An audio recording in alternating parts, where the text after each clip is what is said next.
कहते हैं, जो आंखों में दिखाई दे उसे तूफान कहते हैं। ये जो दीवार का सुराख है, चाइना, अमेरिका, पाकिस्तान की साजिशों का हिस्सा है, मगर हम इसे अपने घर का रोशनदान कहते हैं, अपने घर का रोशनदान कहते हैं। सुप्रभात परम सम्मानीय अतिथिगण, प्रधानाचार्य, शिक्षकगण व मेरे मित्रों, आज स्वतंत्रता दिवस के उपलक्ष्य में मैं राघवी पारिक आप सभी का हार्दिक अभिनंदन करती हूँ।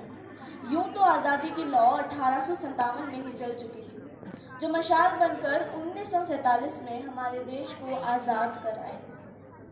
उसके बाद 62, 65 और 71 के युद्धों में अपना सुहाग गवा देने वाली औरत जब घर के हालात ये हो जाया करते थे कि प्यार भी भरपूर गया, मांग का सिंदूर गया, नन्हे नौनिहालों की लंगोटियाँ चली गई, छोटी छोटी बेटियों की चोटियाँ चली गई, बाप की कमाई गई, बाई की पढ़ाई गई, ऐसा एक विस्फोट हुआ, पूरे जिस्म की ही कई बूटियाँ चली गई, पूरे जिस्म की ही कई बूटियाँ चली गई। और आपके लिए तो एक आदमी मरा है साहब, मेरे घर की 2 रोटियाँ चली गई।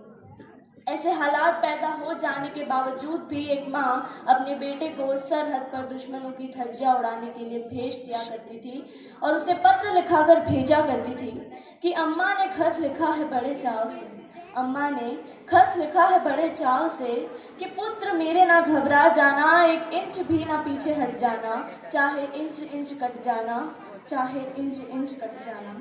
इस तरह पूरा परिवार अपने देशभक्ति साबित कर रहा होता था। आज़ादी का मतलब वही समझ सकता है जिसने कभी गुलामी की हो। हम सौभाग्यशाली हैं कि हमारा जन्म इस स्वतंत्र भारत में हुआ। जब हमारा भारत फिरंगियों के फेरे में फंस चुका था, तब रंदे बसंती चोला की एक आवाज़ पर टोलों के टोली उमड़ आते थे और उनके वंदे मातरम के नारों से खून में आने वाले 5-5 डिग्री के तूफान फिरंगी शासकों की जड़ों में तूफान आ रहे थे। तब देश बलिदान मांगता था, तब देश लड़ जाने को, मर मिट जाने को कहता था, क्योंकि ये उस दौर की देशभक्ति की कसौटी थी। परंतु आज ऐसा कोई नहीं कहता, बल्कि आज के समय में जो व्यक्ति पूरी लगन और ईमानदारी के साथ अपना काम करे, वो ही सच्चा देशभक्त कहलाता है। मनुष्य की दुराचार की नीति जो हर क्षेत्र में राष्ट्र के ढांचे को पूरी तरह से खोखला करती जा रही है, फिर चाहे वह खुले आम हो रहे मजदूरों पर हो रहे अत्याचार हो और फिर चाहे वह मासूमों के कत्ल के रूप में हो, इन सभी के खिलाफ इंसानियत के नाते पुरजोर कदम उठाने की ज़रूरत है, आवाज़ उठाने की ज़रूरत है कि अपनी दहशत से हर लम्हा डराने वालों, गोलियां हम पर सरेआम चलाने वालों, याद रखो इन चिरागों को तरस जाओगे, आज घर घर के चिरागों को बुझाने वालों, आज घर घर के चिरागों को बुझाने वालों।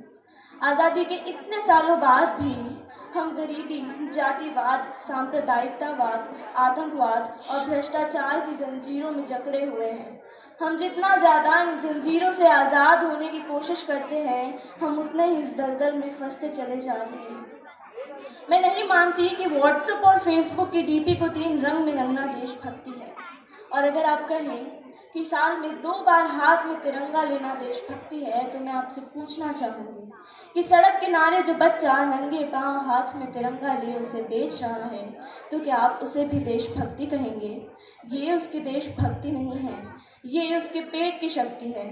ये वो बच्चा है जो ना ही तो मस्जिद को जानता है और ना ही शिवालयों को जानता है। ये वो बच्चा है जो ना ही तो मस्जिद को जानता है और ना ही शिवालयों को जानता है, वो तो सिर्फ भोजन के एक एक निवाले को जानता है।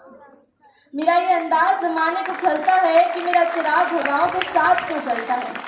कहता हिंदुस्तान है कि मेरे शहर में दंगे रहने दो और लाल हरे में मत बांटो, मेरी छत पर तिरंगा रहने दो। ये एक मासूम के मन की भावना होती है जिसके अंदर सदा तिरंगा बसता है, पर आतंकवाद ने उसकी भावनाओं को चूर चूर कर दिया है। मैं बता दूं कि हम एक ऐसे समाज में जीते हैं जहां पत्थर की मूरत को लगते हैं 56 भोग और भूखे तड़पते सो जाते हैं लोग। मजदूर को मजदूर समझिए, मजबूर नहीं। गरीब को काम दीजिए, दान नहीं। और अगर दान देने के इच्छुक हैं तो जीते जी रक्तदान करें और मरने के बाद अंग दान कर किसी मरते हुए को जीवन दान दीजिए। इस देश ने हमेशा से व महिलाओं के सम्मान की बात की है, लेकिन हमारा देश इन सभी बातों को चरितार्थ करने में बहुत दूर रह गया। जिस देश ने हमेशा से महिलाओं को देवियों की तरह पूजने की बात की, आज वो देश महिला सुरक्षा के मामले में सबसे बदतर देशों में से चौथे नंबर पर आता है। जिस देश ने हमेशा से गुरुओं का सम्मान करने की बात की, आज उसी देश में शिक्षकों की आर्थिक स्थिति खराब हो रही है। एक वैचारिक परेशानी जो मुझे नजर आती है, बड़े आश्चर्य की बात है कि हम दुनिया के सबसे बड़े लोकतंत्र कहलाए जाते हैं, जहाँ हिंदू पैदा होते हैं, मुस्लिम, सिख, ईसाई पैदा होते हैं, परंतु बदकिस्मती है अभी इंसान पैदा नहीं होते। और मेरी नज़रों में इस राष्ट्र निर्माण के लिए ना ही तो हिंदू की ज़रूरत है और ना ही मुसलमान की ज़रूरत है। इस राष्ट्र निर्माण के लिए तो कुछ अच्छे इंसानों की ज़रूरत है। एक शैक्षिक बीमारी जो मेरी नज़रों में है, बड़े आश्चर्य की बात है कि जिस देश ने इस दुनिया को तक्षशिला और नालंदा देके विश्वधारी शिक्षा की बुनियाद रखी, आज विश्व के 100 विश्वविद्यालयों में हमारा एक भी विश्वविद्यालय नहीं है। क्यों नहीं है, इस बात पर विचार करने से प्रतीत होता है कि वर्तमान समय में मेरे अधिकांश भाई बहन जिस कर्तव्य निष्ठा और राष्ट्र उत्थान का पाठ पढ़ने विद्यालय भेजे जाते हैं, वे अपने लक्ष्य से भटक जाते हैं।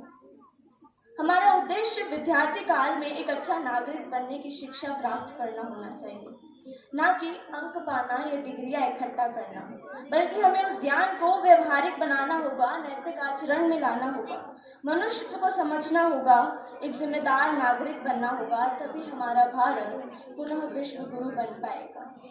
यदि हमें देशभक्ति और राष्ट्र निर्माण के संबंध को समझना हो तो मैं कहना चाहूँगी कि राष्ट्र एक मानवीय शरीर की भांति है और देश प्रेम शरीर में बहने वाला वो रक्त है जिसके बिना राष्ट्र जीवित नहीं रह सकता।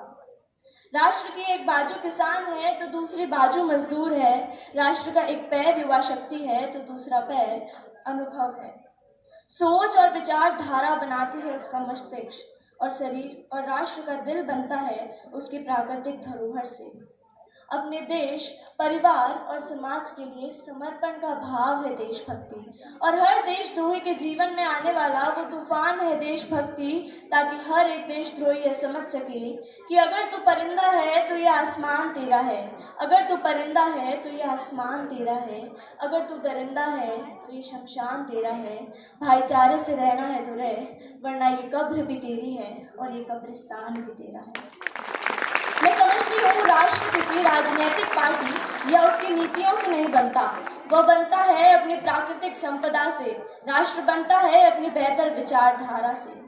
यदि आप मुझसे प्रश्न करें कि वर्षों से चली आ रही इस देशभक्ति की मैं खिलाफत करती हूँ, तो मेरे मायने में असल देशभक्ति क्या है? मैं समझती हूँ जब एक किसान खेत में नया बीज बोता है, जब कोई कूली अपने सिर पर बोझ होता है, जब एक मजदूर महिला एक इमारत बनाने के लिए अपने हाथों से ईंटें सजाती है और सफाई कर्मचारियों की टोली हंसकर कचरा उठाती है, जब इस देश का युवा हमारी संस्कृति को मानने की नहीं, स्वामी विवेकानंद की तरह उसे जानने की कोशिश करता है, तब जन्म लेती है देशभक्ति और ईमानदारी से किया गया हर एक काम देश प्रेम का रूप ले लेता है। परंतु ये तब तक संभव नहीं है जब तक चारित्रिक रूप से भ्रष्ट, नैतिक रूप से सटीक, धार्मिक रूप से अंधे, राजनैतिक रूप से गंदे, स्वैच्छिक मानव मूल्यों के आंकड़ों में जीर्ण शीर्ण पैबंदमयी अखंड भारत को खंड खंड करते रहेंगे, तब तक इस देश का निर्माण संभव है।